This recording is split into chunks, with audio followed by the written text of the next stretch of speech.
Terima kasih. Assalamualaikum warahmatullahi wabarakatuh. Selamat siang rekan-rekan sekalian. Kesempatan ini kami akan menyampaikan terkait dengan pengungkapan dugaan tindak pidana yang terjadi di wilayah Jakarta Timur pada hari Sabtu kemarin. Sebelumnya kami menyampaikan bela sungkawa dan ucapan duka sedalam-dalamnya kepada korban. Kita sama-sama berdoa untuk korban agar beliau mendapatkan tempat yang terbaik di sisi Tuhan Yang Maha Kuasa.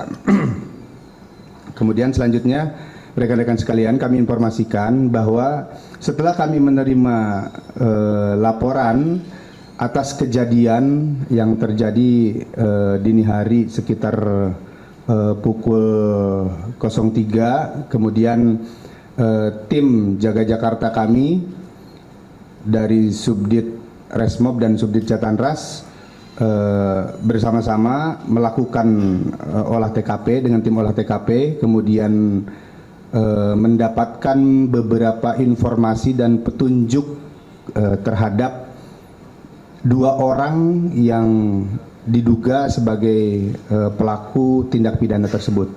Selanjutnya setelah memperoleh informasi tersebut dan petunjuk yang kuat, kami melakukan pengejaran terhadap para pelaku dan pada pukul 18 di hari yang sama kami berhasil mengamankan 1 orang pelaku.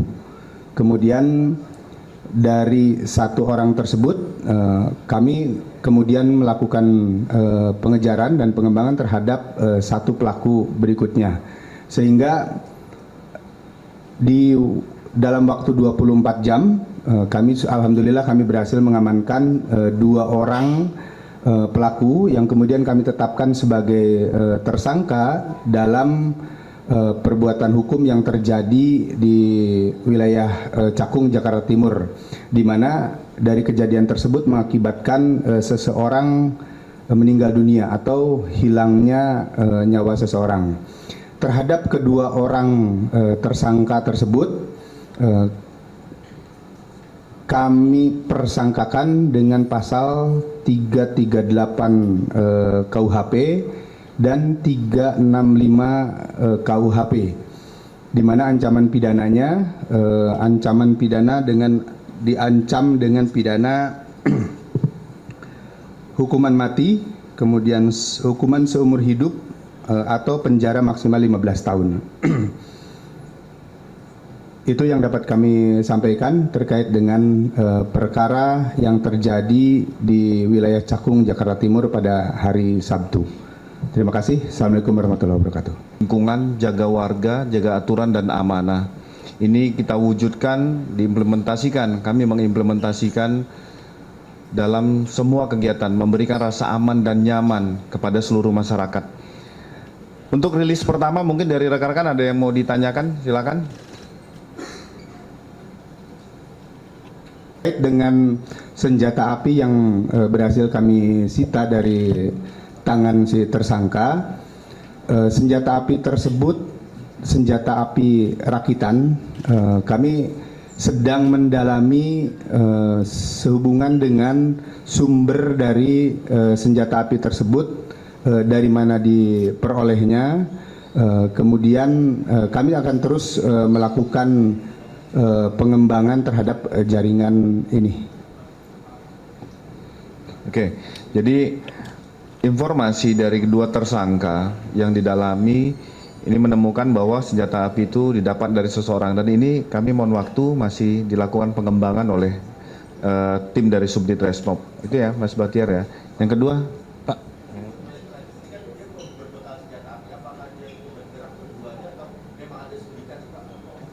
Itu tadi seperti yang saya sampaikan. Kita masih terus mendalami dan melakukan pengembangan terhadap jaringan yang lainnya. Silakan Pak Kapolres Jakarta Timur. Terima kasih untuk dari Polres Jakarta Timur. Kami sudah bekerja sama bersama dengan seluruh kelurahan dan juga para Babin Kamtibmas kami sebanyak 65 untuk meningkatkan poskamling dan disertai dari pengawasan dari CCTV tersebut dengan memberikan warning system di kampung-kampung untuk mengantisipasi terjadinya kejahatan, dan terutama yang tadi disampaikan adalah kejahatan kekerasan menggunakan senpi. Tentunya kami sudah berkoordinasi dengan teman-teman dari kelurahan, Babin Kamtipmas, dan juga Polsek juga terlibat untuk memantau antisipasi bila terjadi dicurigai, dan tentunya sesuai dengan perintah dari Bapak Kapolda Metro Jaya, kami sudah bekerjasama dengan Potmas, Kontensi Masyarakat, di situ juga ikut terlibat. Contoh yang kemarin kita bersama-sama juga menggagalkan adanya percobaan pencurian dengan kendaraan bermotor yang di daerah Cakung. Nah, inilah bentuk bahwa kita sudah melaksanakan program dari Bapak Kapolda Metro Jaya, Jaga Jakarta. Oke, terima kasih. Teman-teman, pelaku ini sementara ini dari hasil penyidikan yang kami peroleh, mereka melakukan kejahatannya untuk mengambil kendaraan bermotor guna memenuhi kebutuhannya.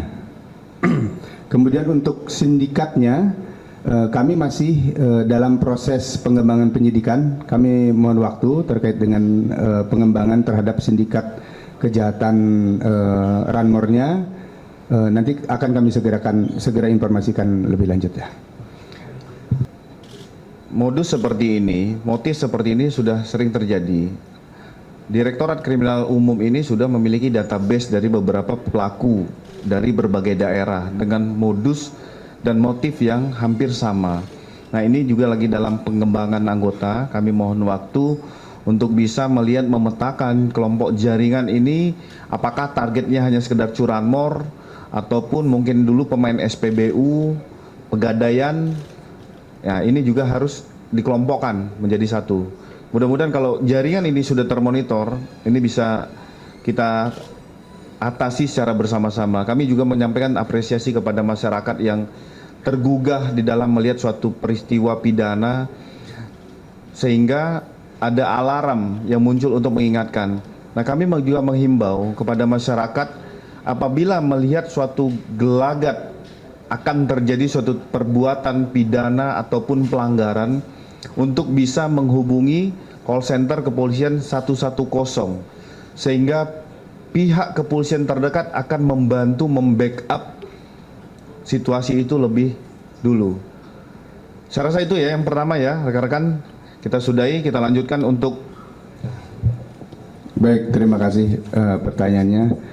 Terkait dengan ancaman pidana, itu adalah ancaman pidana maksimal yang ada di dalam Kitab Undang-Undang Hukum Pidana. Sehubungan dengan keduanya atau salah satu akan dipengaruhi oleh fakta di persidangan selain dengan hasil penyidikan kami. Tentunya itu sesuai dengan nanti bagaimana peran dari masing-masing tersangka, dan itu akan menjadi satu pertimbangan hakim di dalam menjatuhkan vonis hukuman terhadap para terdakwa di kemudian hari.